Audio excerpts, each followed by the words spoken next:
Hey everybody, Dylan Distraction here, coming to you live from Batlantic Studios. Thought I'd do a quick back to the drawing board, talk about comic books, show what's on my drawing table, and just kind of have some fun inking up this Deathstroke. Gen Xtober continues all month long. I've been drawing characters from the 90s, Generation X, and Deathstroke is definitely before the 90s, but he has transcended every decade, really. Deathstroke is eternal. I haven't read the Christopher Priest series, but I just got the action figure where he's wearing like the white cape, and I have no frame of reference for what that is for. It's funny. I was like, I don't know, it's kind of cool looking, kind of neato. So I really don't know what is going on with that, but I'm excited to find out. I have the omnibus. I have the Christopher Priest omnibus. I just couldn't get into the art for some reason. I tried reading it a few times, and I'm very kind of particular about like how the visuals are with a lot of those books, and there's definitely some artists I'm more of a fan of that have done work with Deathstroke. So I was a little not disappointed, but definitely I think with anything it grows on you sometimes. You know, some artists initially you're like, I don't know about this, and then later you're like, oh no, I was way off. They're awesome. And then some artists that just doesn't connect with what you enjoy visually. So I know there's been artists that I've come around on for sure, and then there have been artists where I just never, you know, it just wasn't my thing, and that's fine. Everybody's got different tastes.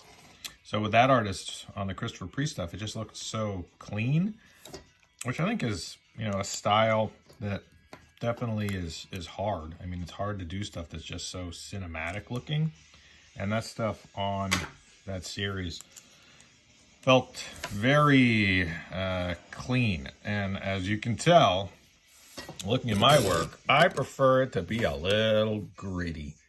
I want it to look like somebody really had to get their hands dirty. Even the digital stuff, I want it to feel handmade. I want it to feel like there was part of the process where they had to really kind of just move a bunch of lines around. And with that digital stuff, it doesn't feel like there's, or not digital stuff, but with that artist on that book, it felt different than what I normally am attracted to, what I'm drawn to. See what I did there? Drawn to. So yeah, DylanDistraction.com is my YouTube channel. I'm posting artwork all month on my YouTube channel. Been a lot of fun. Starting to have some engagement, starting to see some subscribers. So please like, subscribe, share, comment. It's a cool platform. Obviously, a lot of people use it to promote their work and show off what they're doing. So definitely going to try to take advantage of it all winter long and probably forever. I mean, really, it's one of those things that I've neglected. I've had some times when I've been more active on the YouTube, but really I think now this year, and until the platform loses its popularity, I'm going to just try to be on there. I'm going to be on there because I see the benefit. It's a great platform for being able to draw and create and connect with people. And I'm on there all the time looking at stuff, so it's like, well, why wouldn't I post stuff on there? It just makes sense. It just makes sense, as they say, as the kids say. I don't know what the kids say. So, yeah, I went to a pumpkin patch. That was kind of fun. I got to go to a corn maze. It's been a fun fall. Done a lot of fun stuff. And got to go to a Mexican restaurant and go to Target. I bought that toy, and I bought the Kyle Rayner Green Lantern McFarlane action figure. I gotta be careful though, because with these McFarlane action figures, it's like every figure he comes out with, I'm just like, I gotta have that one too. So I gotta be cautious. I don't just start buying them all.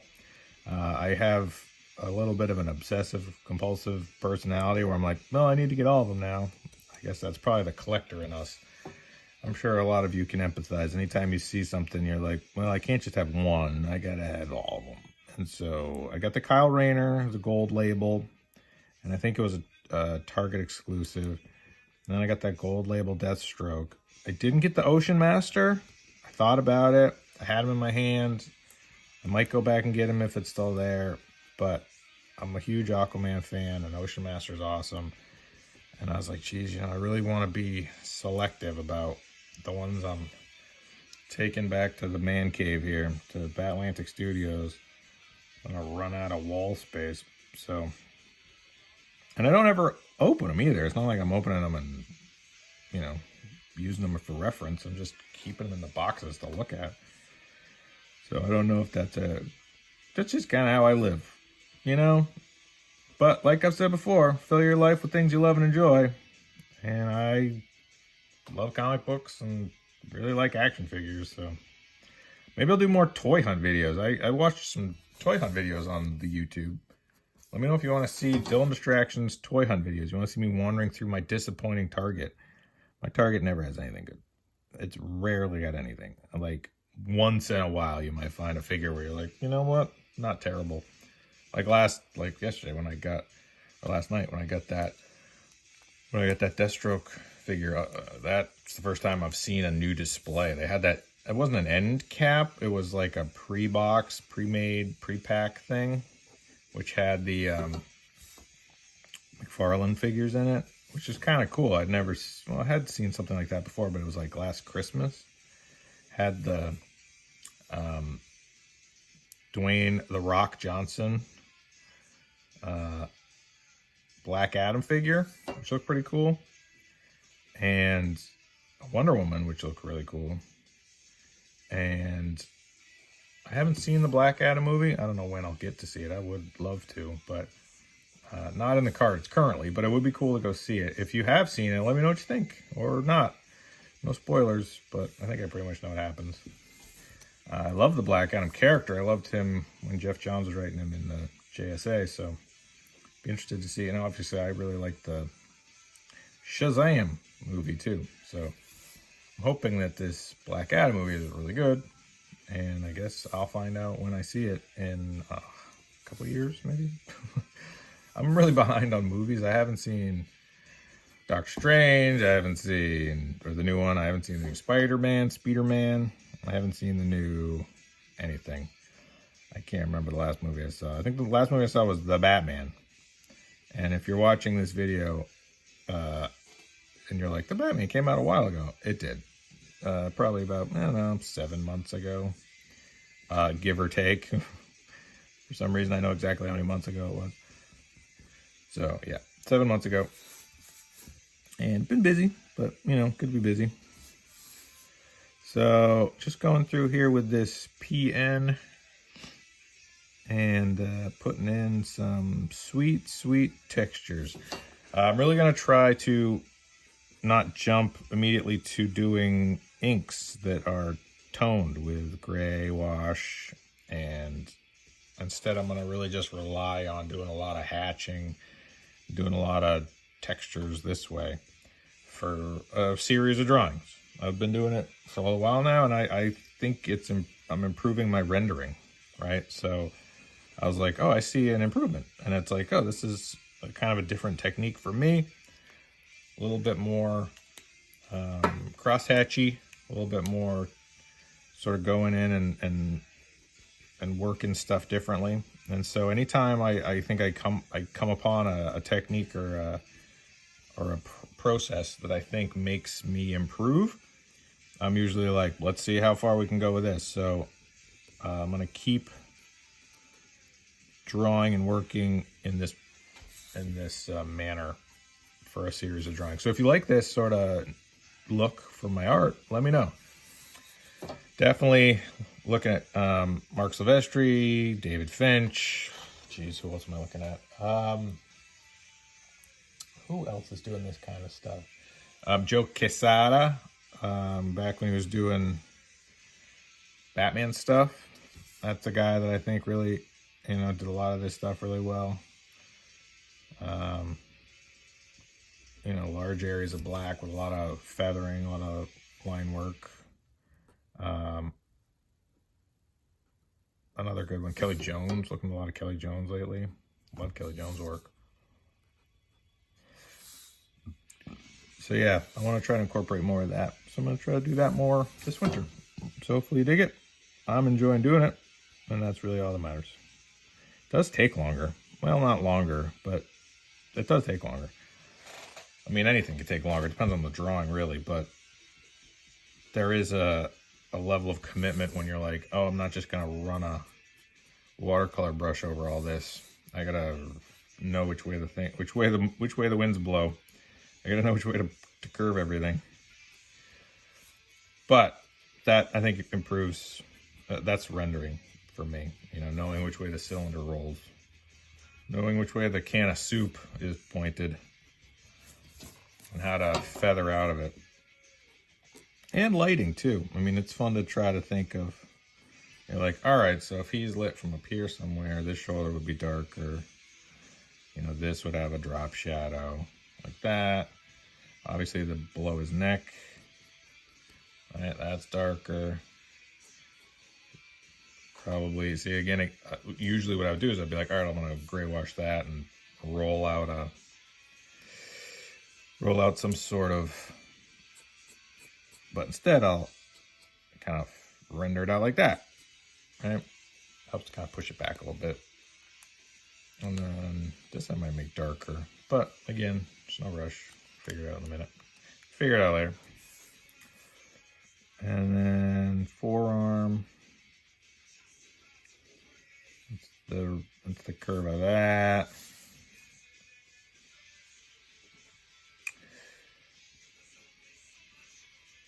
So yeah, anybody listen to any good music lately? I'm listening to Face to Face currently. Their new album is great. I got them on a shuffle. Love Face to Face. Gotten to see them live a few times. So definitely one of my favorites. Face to Face is awesome. What else is awesome? Listening to No Pressure. It's a newer band. Blink-182 got back together, which is kind of cool. I enjoyed the Matt Skiba era, but it's fun to have Tom DeLonge playing in that band again. Definitely feels like a throwback. Oh, I guess that big emo concert event down in Las Vegas got canceled due to weather. The When We Were Young event. It looked like an incredible lineup of talented bands, and man, I feel so bad for people that traveled to that show. To have it be canceled due to weather, it sucks. I remember I saw 311 outdoors at a baseball park a while ago. We'll say a while ago. And I like 311. They were definitely a 90s band that I was into. I haven't really listened to them lately, but I've seen them live a couple times. And that first time was like, I don't know, 96, 97, maybe. And saw them outside a baseball park down in Old Orchard Beach. If anybody knows where Old Orchard Beach is, there's a baseball park there. And they used to have concerts.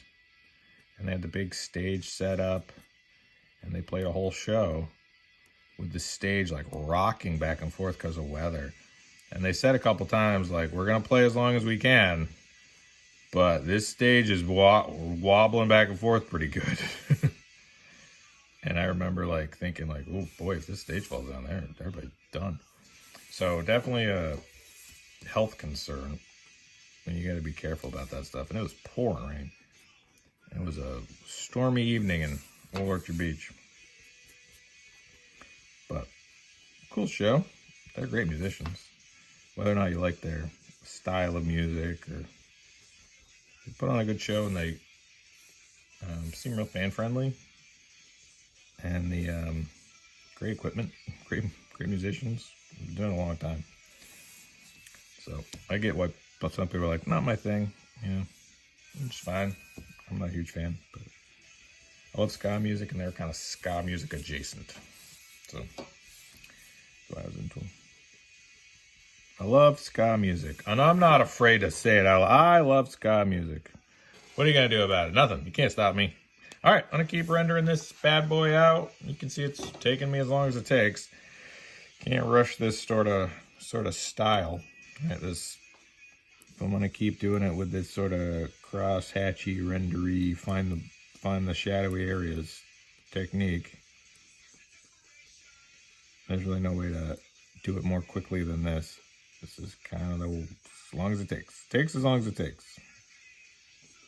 But man, I with my ADD, it's tough to focus for this thing. That looks good. I'll do that. I've got his neck here, side of his face.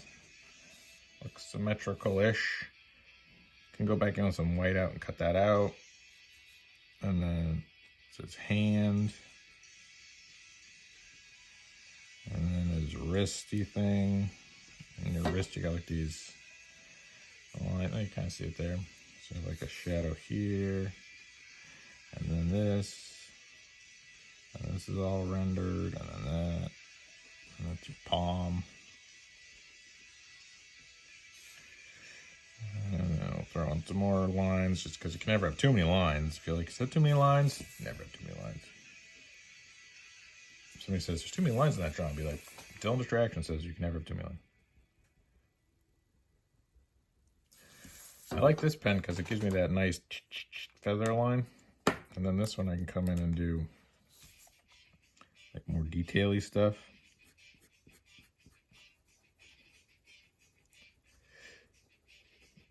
Strong's gonna take forever. The worst part, or the worst thing for me, is when you spend, I don't know, 4 or 5 hours, sometimes longer, on a drawing, and then you get to the end and you're like, I don't like it. You're like, why did I spend so much time on this drawing? I should have gave up halfway through. I should have sensed it was going nowhere and pulled the rip shoot. But the thing is, with any of these sort of drawings, you're going to have that time in the artwork when it just looks unfinished. And you have to persevere, because it won't ever get good if you just stop and go, it's never going to get good. Then it for sure won't get good. For sure. Alright, this will take me forever. It's like, what's Dylan Distraction's YouTube channel like? Oh, it's a lot of him complaining about how long it takes to draw stuff. It's pretty entertaining. I feel like guys complaining about stuff they love. Subscribe, share, like, thumbs up, comment. DylanDistraction.com, my YouTube channel. MakeComicsCool.com is my Patreon. I'm going to keep drawing this Deathstroke, and there'll probably be a bunch of videos in this series. Okay, bye!